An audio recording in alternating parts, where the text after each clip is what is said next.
always with the negative waves, Moriarty. Why don't you knock it off with them negative waves? If you know that line, you already love Wings. For 8 seasons on NBC, the Hackett brothers made a one-plane airline feel like home, mixing Cheers-level banter with the quiet charm of Nantucket. But behind the counter and beyond the runway, this show hid more secrets than any airport lost and found. Today we're diving into 15 weird facts about Wings. From casting disasters to hidden meanings, from a real-life tribute that changed TV forever to a secret you probably never spotted in the theme song. Welcome to Sitcom Secrets, where every rewatch reveals something new. Let's get into it. Fact 15, the pilot that almost never flew. Here's a fact that changes everything you thought you knew about Wings. NBC President Brandon Tartikoff flat out rejected the original pilot script. The creators, David Angel, Peter Casey and David Lee, had just come off Cheers, but their first draft was essentially a series of character introductions without a real storyline. Tartikoff liked the concept but told them to go back and actually build a plot. So they rewrote, reshot, and finally got their green light.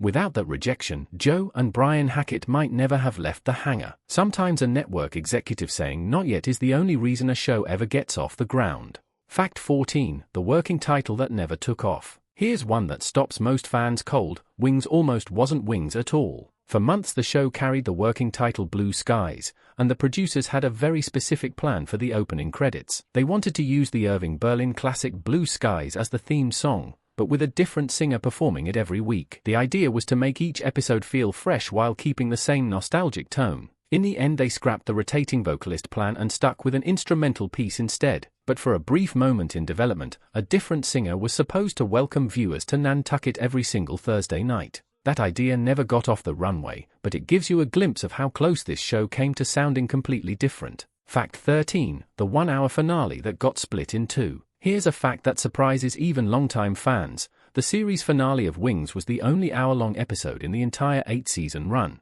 Final Approach originally aired as a full 60-minute send-off in May 1997. The Hackett brothers chased a treasure hunt clue left by their late father, and Helen made a life-altering decision about her cello career. But when the episode went into syndication and later streaming, that single hour was broken into 2 separate half-hour parts. The original opening credits, the ones from the first 2 seasons, were brought back for that final flight, though they were quietly updated to include Tony Shalhoub among the main cast. Fact 12, Franz Schubert gets a TV writing credit. Here's a fact that changes how you'll hear the opening credits forever. The Wings theme song wasn't written for television at all. It was composed in 1828 by Franz Schubert, the final movement of his Piano Sonata No. 20 in A major. The producers cut and arranged a short portion of that classical piece for the show, and Schubert received an on-screen credit as the theme composer for every single episode. A 19th century Austrian composer who died at 31, he gets a credit on a 1990s NBC sitcom.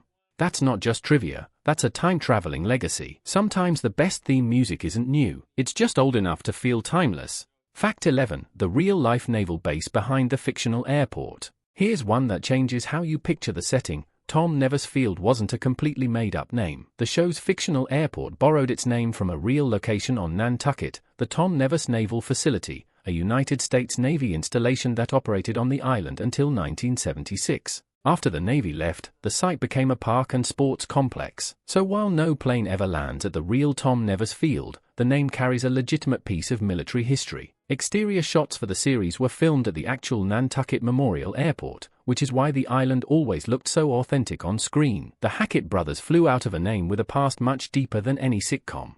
Fact 10, the Cessna that's still flying passengers today. Here's one that stops most fans cold. The actual airplane seen in the opening and closing credits, registration N121PP, is a real Cessna for O2C, and it's still in active service. The aircraft is operated by Cape Air out of Hyannis, Massachusetts, and on any given day it might be flying in and out of Nantucket for real. When the credits were filmed, N121PP was still wearing the livery of the now-defunct Express Air of New Bedford, which gives those exterior shots a kind of accidental time capsule feel. The plane you saw at the start of every episode wasn't a studio mock-up. It was a working commuter aircraft, still hauling passengers long after the show went off the air.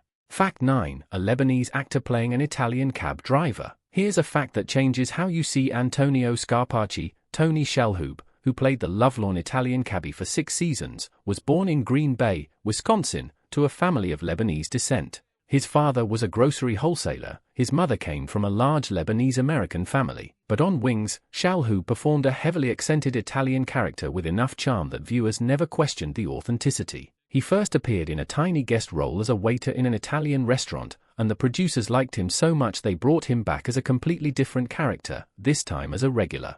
The waiter became a taxi driver, and a Lebanese-American actor became one of television's most memorable fake Italians. Sometimes the best performances come from someone who has to build the character from scratch twice. Fact 8. The producer's daughter was almost Helen Chappell. Here's one that surprises even the most dedicated fans. The role of Helen Chappell was almost very different. Piri Gilpin, who would later become Roz Doyle on Frasier, was the original frontrunner for the part. The producer's original plan was to write Helen as the daughter of Greek immigrants, which would have created a class contrast with Joe's Pilgrim ancestry background. But NBC's Brandon Tartikoff didn't think Gilpin was quite right for the role, so the part went to Crystal Bernard instead. Gilpin would eventually find her way into this universe in another way, but more on that in a moment. For now, just remember, the lunch counter almost sounded Greek before it sounded Southern. If you're enjoying these facts so far, do us a quick favor and hit that like button. It really helps us keep bringing you more content like this. Fact 7. The real Roz Doyle who never saw her name on a soundstage. Here's a fact that changes everything you thought you knew about Frasier. The character Roz Doyle was named after a real person, a producer on Wings who died of breast cancer in 1991, during the show's third season. Roz Doyle was a beloved member of the production team, and when David Angel, Peter Casey, and David Lee moved on to create Frasier, they chose to honor her memory in the most permanent way a sitcom creator can. They gave her name to the radio producer who would become Frasier Crane's most trusted colleague and foil. Piri Gilpin, who had lost the Helen role on Wings, was cast as the fictional Roz. She was named after a woman who had already passed away, and she brought that character to life for 11 seasons. Fact 6. Thomas Hayden Church auditioned for Joe, not Lowell. Here's one that stops most fans cold. Thomas Hayden Church originally auditioned to play Joe Hackett, the straight-laced, responsible brother. He wanted the lead, but the producers saw something else in him. They offered him the role of Lowell Mather, the dim-witted but lovable airport mechanic who worked for both Sandpiper and its rival Aeromass, plus anyone else willing to pay him for repairs. Church took the supporting part, and over 6 seasons he turned a character who was essentially free agent handyman into a fan favorite. Years later he would earn an Oscar nomination for Sideways. But he started as the guy who audibly pondered whether it was his turn to move in a chess match. Sometimes the role you don't want becomes the role that defines you. Fact 5. The network demand that almost destroyed the show. Here's a fact that changes how you hear every episode. The producers of Wings deliberately built the show without a living room set and with no child characters. They wanted to avoid the most predictable sitcom trappings, but network executives, nervous about an airport setting, kept pushing for changes. One demand was particularly strange. They wanted a character to fall through a ceiling in the pilot. Not a story note about character development or pacing, but a physical gag involving a ceiling. The writers resisted, and the ceiling fall never happened. But the pressure revealed something true about early 90s network television. They wanted big, broad physical comedy, and Wings wanted smart, character-driven jokes. The fact that the show survived at all, let alone for 8 seasons, is a minor miracle of creative stubbornness. Fact 4. The Cheers crossover that links 3 shows at once. Here's a fact that changes how you see the NBC Thursday night universe. Wings was never a spin-off of Cheers, but the 2 shows shared so many DNA strands that they became unofficially connected. Norm Peterson and Cliff Clavin visited Nantucket in Season 2 for a fishing trip.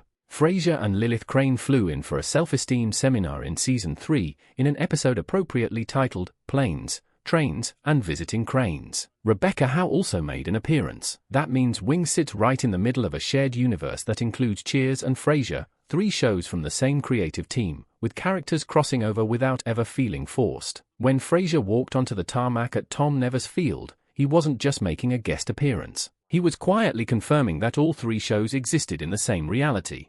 Fact 3. The producer who died on the 9th of November gave this show its heart.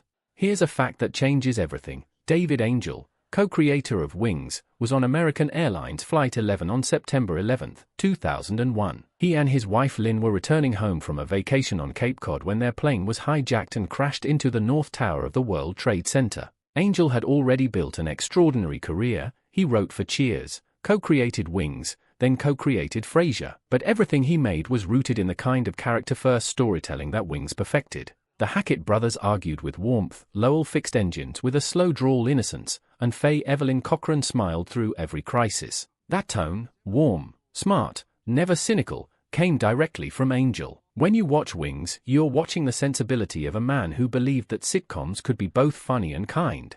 That legacy matters even more now. Fact 2, the British remake that nobody has ever seen. Here's one that surprises even the archivists. In 1996, a British remake of Wings was produced for ITV. A pilot titled The Legacy was shot in the UK, set at an airport, based directly on the American series.